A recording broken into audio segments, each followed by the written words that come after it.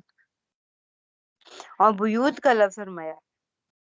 ٹھیک ہے؟ تو اس میں اس طرف اشارہ ہے کہ مکھیوں کو جو کہ شہد تیار کرنا ہے، اس لیے پہلے سے ایک محفوظ وہ گھر بنا لے،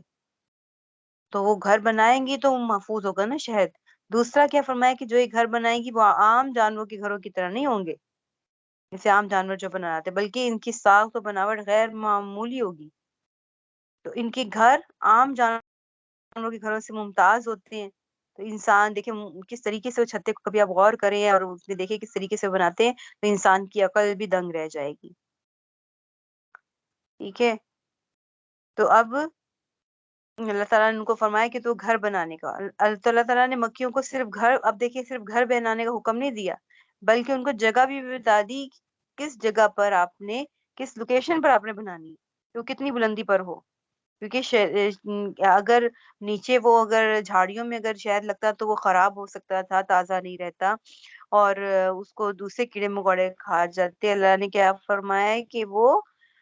من الجبالی، کیونکہ اگر درختوں پر اور اونچے اونچے درختوں پر نہیں بنائیں گی، اور اگر وہ پہاڑ پر نہیں بنائیں گی تو پھر وہ صاف نہیں رہے گا۔ اس کو تازہ رکھنے کے لیے اور صاف چنی ہوئی جو چھنی ہوئی جو کہتے ہیں نا ہوا، ان کو پہنچتی ہے کہ اس ہوا کے ذریعے بھی گرد و غبار اس سے دور ہوتی ہے۔ اس میں فرمایا کہ بلاتوں کے اوپر وہ بناتے ہیں، ٹھیک ہے؟ اور وہ توڑ پھوڑ سے محفوظ ہیں، یعنی کوئی بھی اس کو توڑ پھوڑ نہیں سکتا اور آرام سے وہ بن سکتی ہیں۔ اس لیے فرمایا من الجبال بیوتن ومن الشجر ومما یعرشون، اور جو بلند عمارتوں پر بھی مما یعرشون، جو اور نئے نئے طریقے، جیسے آپ نے دیکھا ہے کہ ایک تو کوئی اور بھی طریقہ ہے، وہ ڈبے رکھ دیے جاتے ہیں، تو مما اللہ نے یہ نہیں فرمایا، تیسرا اللہ نے مطلقاً رکھ دیا کہ کوئی بھی نیا طریقہ آئے گا دنیا میں، کوئی بھی نئی ٹیکنالوجی آئے گی، اس میں وہ اس طریقے سے وہ شہد نکال لیں گے۔ اب مکھیوں کو دیکھیں نا، وہ ڈبوں میں رکھ دیتے ہیں اور وہاں سے بھی آتی ہیں مکھیاں، آتی ہیں اور اس ڈبے کے اندر چلی جاتی ہیں اور پھر جا کے وہ اب یہ کام اپنا پروسیس کرتی ہیں اور وہ شہد بن جاتا ہے۔ اس لیے ومیم، اور جو بھی طریقہ ہے جس سے وہ محفوظ کرتے ہیں، محفوظ کرتے ہیں، تو وہ بھی طریقہ اس میں داخل ہو گیا۔ پھر کیا فرمایا کہ اللہ فرماتے ہیں پھر ہر قسم کے پھلوں سے اپنی خوراک حاصل کر، پھر ان راستوں پر چل جو تیرے رب نے تیرے لیے آسان بنا دیے ہیں۔ اسی طرح اس مکھی کے پیٹ سے مختلف رنگوں والا مشروب نکلتا ہے جس میں لوگوں کے لیے شفا ہے۔ یقیناً ان سب باتوں میں لوگ سوچتے ہیں، اللہ نے فرمایا اس میں شفا، ٹھیک ہے؟ اللہ نے کیا فرمایا دوسری ہدایت، تم کلی، دوسری ہدایت اس کو خود فرمائے کہ جاؤ اور اپنی رغبت اور پسند کے مطابق جو پھل ہیں، پھول ہیں، ان سے رس چوسو، من کل ثمرات، ٹھیک ہے؟ دنیا بھر کے پھل پھول، بلکہ جب جن تک آسانی ہو سکے اس طرح، اور یہاں پر اگر فرما دیتے کہ ان پھلوں کی کھاتے تو ان کے لیے آسانی نہیں ہوتی، تم مکلی من کل ثمرات، یعنی جو جو دل کرتا ہے وہاں سے ان پھلوں کے رس کو کھاؤ، ان پھولوں کے رس کو کھاؤ۔ آگے کیا اپنا فصل رکھی سبولا ربی کا ذلولا، یہ مکھی کو تیسری ہدایت فرما دی کہ اپنے رب کے ہموار راستوں پر چل پر، یعنی جب یہ گھر سے مقامات پر پھل اور پھول کا رس چوسنے کے لیے نکلتی ہے تو بظاہر اس کا اپنے گھر میں واپس آنا مشکل ہو جاتا ہے۔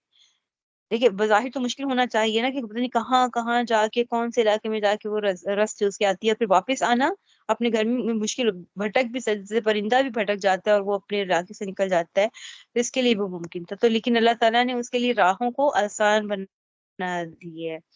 وہ میلوں دور جاتی ہے اور بغیر بھولے بھٹکی اپنے گھر پھر واپس آ جاتی ہے۔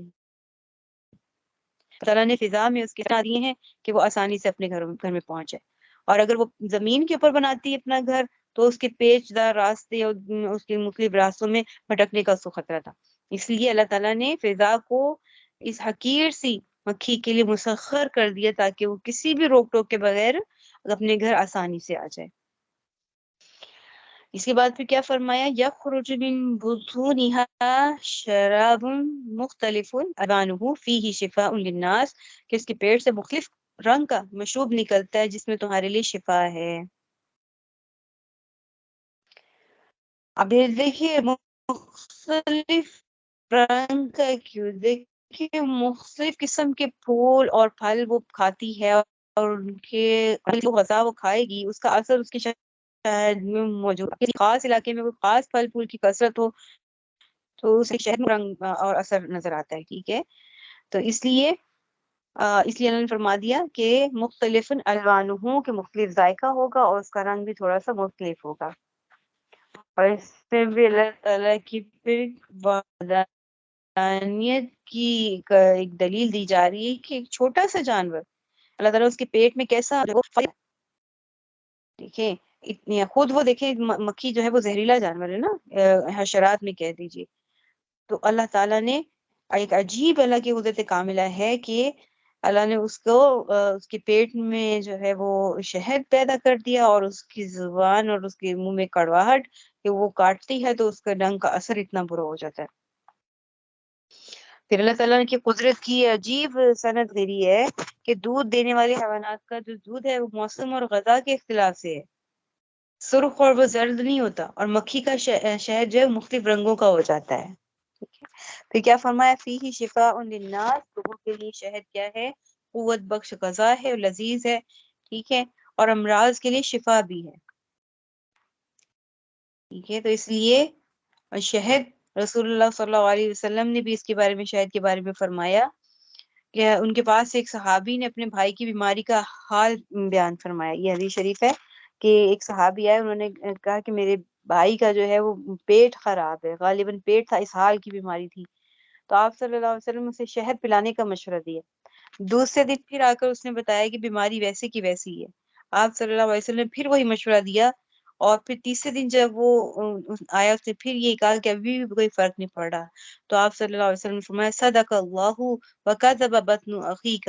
یعنی اللہ کا قول سچا ہے، تیرے بھائی کا پیٹ جھوٹا ہے۔ مراد یہ ہے کہ دوا کا قصور نہیں ہے، مریض کے مزاج کی وجہ سے یہ ہو رہا ہے،